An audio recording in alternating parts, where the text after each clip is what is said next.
খাবার বানানোর মুড ছিল না, তাই তোমাকে বলেছিলাম হয় নিজে বানিয়ে নাও, না হলে বাইরে থেকে অর্ডার করে খাবার আনিয়ে নাও।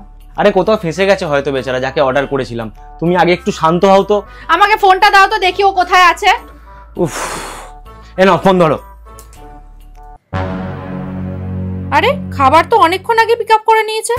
একই লোকেশনে 20 মিনিট ধরে দাঁড়িয়ে কি করছো?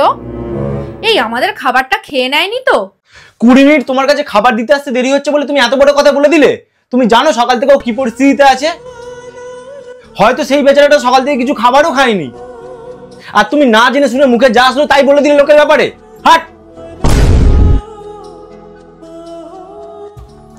ফালতু যত সব মেন্টালিটি। হাট।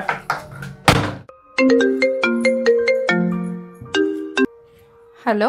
হ্যাঁ ম্যাডাম, বলছি ব্রেডনেস স্প্রাইট পাচ্ছি না, এখানে রকফোর্ট পাচ্ছি, নিয়ে নেবো? কিন্তু আমাদের তো রুটি চিলি চিকেনের অর্ডার ছিল।